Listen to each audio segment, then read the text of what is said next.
100। आइए रुक करते हैं आज की खबरों की ओर, लेकिन उससे पहले एक नजर हेडलाइंस पर। पूर्व मंत्री जीतू पटवारी ने मोदी सरकार पर साधा निशाना। युवा राजपूत संगठन ने संजय राउत का फूका पुतला। बाइक की पेड़ से भिड़ंत, एक व्यक्ति की मौके पर मौत। तमन्ना क्राइम अलर्ट में निभा रही मासूम गुड़िया का किरदार। पूर्व मंत्री जीतू पटवारी ने रविवार को मीडिया को संबोधित करते हुए मोदी सरकार पर जमकर हमला बोला। पटवारी ने कहा कि पूत के पांव पालने में दिख जाते हैं, मोदी सरकार किसान विरोधी है। उसने यह आभास 2014 में सत्ते में आते ही करा दिया था, जब किसानों के भूमि का उचित मुआवजा कानून के खिलाफ अध्यादेश लेकर आई थी।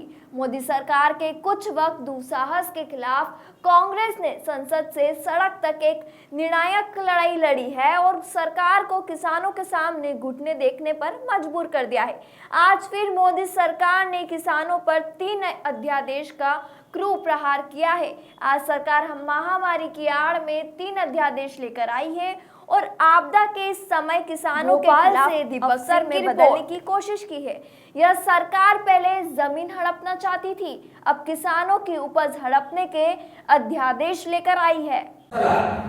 आपने 2015-16 में देखा होगा कि दालें समाप्त हो गई। 30 रुपए की दाल 40 रुपए किलो, 50 रुपए किलो तक बिकी। फिर 250, 300 और 250 एवरेज बना। विदेशों से दाल मंगाई गई, अडानी जी का नाम आया। ये क्या था? ये स्टॉक घोटाला था। गरीबों को, किसानों की दालों को स्टॉक किया, जमाखोरी की और फिर जनता में 250 रुपए किलो बेचा। ये अपने दोस्तों को मोबिलाइज करने की नरेंद्र मोदी जी का एक बहुत बड़ा षड्यंत्र कि किसानों के ऊपर अधिग्रहण करने की उनकी सोच, उनकी विचारधारा, किसानों को कैसे दबा पाए। मैंने कहा मूल रूप से किसान विरोधी लोग यह एक लेके आए। दूसरा एक है मंडी समाप्त करने का षड्यंत्र। प्राइवेट मंडी खुली, प्राइवेट मंडी, और उसमें प्राइवेट मंडी में कोई टैक्स नहीं लगेगा। टैक्स नहीं लगेगा, इसका मतलब है आप ये कह रहे हो कि ओपन बाजार में जो राज्यों के आय मंडी टैक्स से होती थी वो हम कम करेंगे, समाप्त करेंगे, खत्म करेंगे। मंडी किसान तो पहले ही ओपन बेचता था, उसकी इच्छा होती थी वहां बेच देता था, उस पर तो कोई प्रतिबंध था एग्रीकल्चर पर। ये चावल जमाखोरों को तो जमा करने के लिए एक स्थान दे, जमाखोरी के लिए एक स्थान दे। इस मंडी एक्ट का मूल आधार तर्क क्या दिए गए? तर्क दिए गए कि ओपन की हमने पूरे देश में मंडी एक जगह एक जैसी, कहीं का किसान अंतरराज्यीय बेच सकता है। आसाम का किसान भोपाल आएगा, मंडी दिख जाएगा। आसाम का किसान इंदौर आएगा, तमिलनाडु का किसान आसाम जाएगा। कैसी बातें कर? 82% किसान छोटे और मझोले हैं, 82%। इसका मतलब यह है कि 5 एकड़ से नीचे, तो जो 5 एकड़ का किसान तो यहां से ले जाकर सीहोर से ले जाकर आस्था नहीं ले जाना चाहता, इंदौर में ले जाना चाहता, तो वो अंतरराज्यीय कैसे जाएगा? झूठ, पाखंड, टोटल पाप, मन में पाप, कार्यशैली में पाप, हर तरीके से दमन की एक नीति, जैसे ईस्ट इंडिया कंपनी सोच वैसे। तीसरा कानून है ठेके पे कृषि। छोटे किसानों को 1 एकड़ 2 एकड़ की, बड़े उद्योगपतियों को ठेके पे देना। मतलब कैसी चाल है कि पहले छोटे किसानों से जमीन ठेके पे लो, फिर इसी उनकी फसलों को स्टॉक करने के लिए व्यापारियों को बिना टैक्स दिए प्राइवेट मंडी डाल के छूट दो, और फिर उस स्टॉक को जब फसल आए तो मार्केट में ले जाओ तो किसान समाप्त हो जाए, एग्रीकल्चर समाप्त हो जाए, उसके बेटे आत्महत्याओं में डबल कर। वाह नरेंद्र मोदी वाह! इसलिए आपने कहा था कि मैं दोगुनी आय करूंगा एग्रीकल्चर की। आपने इसलिए कहा था कि मुझे वोट दो, लोगों ने आपसे भरोसा किया, किसानों ने कहा अब की बार किसान की सरकार नरेंद्र मोदी की सरकार। इतना बड़ा पाप जिसकी कोई सीमा नहीं हो सकती, कांग्रेस पार्टी तीनों एक्ट का विरोध करती। जैसा मैंने कहा कि आपने किसानों से बात की, न आपने मजदूरों से, किसान से जुड़े हुए मजदूरों से, संघों से बात की, न आपने किसान संगठनों से बात की, न आपने राजनीतिक दलों से बात की, न आपने खेती मजदूर और खेतीहर जो 30% खेती 22% से 30% प्रतिशत खेती बटाई पे दी जाती है, छोटी और बड़ी। न उन बटाईदारों से बात की जो एग्रीकल्चर पे अपना जीवन यापन करते हैं। सिर्फ और सिर्फ डिक्टेटरशिप, कानून लागू होगा क्योंकि नरेंद्र मोदी कहते।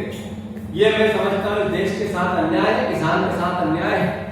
कांग्रेस पार्टी की हमेशा नीति रही कि हमने जब जब कानून बनाया, संबंधित जो उससे इम्पैक्ट जिन पे पड़ता है, जिनको लाभ, जिनके अधिकारों को हम लेते हैं और जिनको अधिकार प्रदान करते हैं, सबसे बात, राजनीतिक दलों से बात, वो चाहे सूचना का अधिकार हो, चाहे खाद्य का अधिकार हो, चाहे आदिवासियों के हितों का अधिकार हो, चाहे किसान जमीन अधिग्रहण जैसा मैंने जिक्र किया उसकी बात हो, शिक्षा के इम्पैक्ट होने वाले जो भी परिवारजन था उनसे चर्चा करके कानून बना।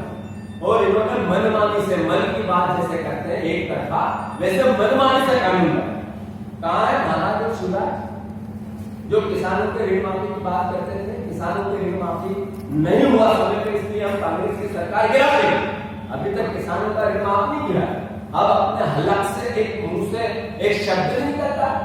और कितनी बड़ी बात है कि जिस व्यक्ति को कहा था शिवराज तुम्हारे हाथ खून से रंगे हैं, अब उसकी मुंह भर भर के तारीफ करते हैं। कितना दोगलापन है ये जनता के, कितना बड़ा अत्याचार है। किसान के लिए एक शब्द नहीं करता आपके मुंह से। आप कहते हो जो मुझे काले झंडे बताएगा उसका मन काला है। इस प्रदेश की जनता मन से आपको काले झंडे बताएगी। इसका मतलब है कि प्रदेश की जनता काले रंग की है। हमारे प्रदेश की जनता को आप काले रंग की कहते हैं। यही आपका जो गद्दारी का तमगा आप पे लगा है, इसीलिए लगा कि आप प्रदेश को पहले कांग्रेस को गाली देते थे, कमलनाथ को गाली देते थे, दिग्विजय सिंह को गाली देते थे, कांग्रेस के घृणा। मेरे स्वार्थ के लिए आप जनता से लड़ा, प्रदेश की जनता से लड़ा, हमको काला बताने की कोशिश। शर्म करो महाराज। और कहां है शिवराज? किसानों को पुत्र बताने वाले, किसानों को भगवान कहने वाले, किसानों की आत्महत्या के भाव को बढ़ाने वाले, अब इस मंडी एक्ट पे एक शब्द नहीं हो, न बताते, केवल पालन करेंगे क्योंकि नरेंद्र मोदी जी ने कहा है। तो मैं मानता हूं कि ये सब घटनाक्रम किसान विरोधी है, कांग्रेस पार्टी इसका विरोध करती है।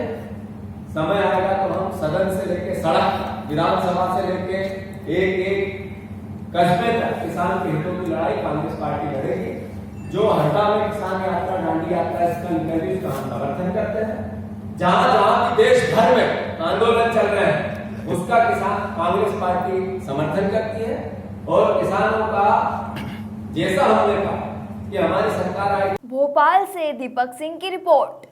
बदनावर युवा राजपूत संगठन ने रविवार को बस स्टैंड पर शिवसेना सांसद संजय राउत का पुतला फूका, साथ ही नारेबाजी भी की। ज्ञात रहे कि संजय राउत ने एक महिला कंगना का मकान गिरवा दिया था, साथ ही अभद्र भाषा का भी इस्तेमाल किया था। इसका विरोध करते हुए राजपूत समाज के सदस्यों ने संजय राउत के खिलाफ विरोध प्रदर्शन किया।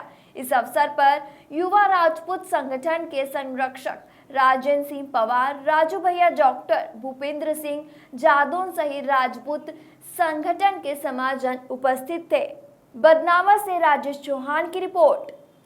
तराना मालवा की प्रतिभाएं हर जगह अपना हुनर दिखा रही है। कला के क्षेत्र में तो यहाँ के लोगों ने देश भर में अपने अलग अलग ही स्थान कायम किए हैं। अब फिल्म और टीवी की दुनिया में भी मालवा की प्रतिभाएं अपना अहम मुकाम स्थापित करने में सफल हो रही है। ऐसी एक प्रतिभा क्षेत्र के छोटे से शहर से निकलकर टीवी सीरियल में अपना नाम रोशन कर रही है। अब टीवी में भी एक बड़े सीरियल में अहम किरदार निभा रही है। नगर की बेटी तमन्ना कुछ दिनों टीवी सीरियल में दिख रही है। तमन्ना क्राइम अलर्ट में मासूम गुड़िया का किरदार निभा रही है।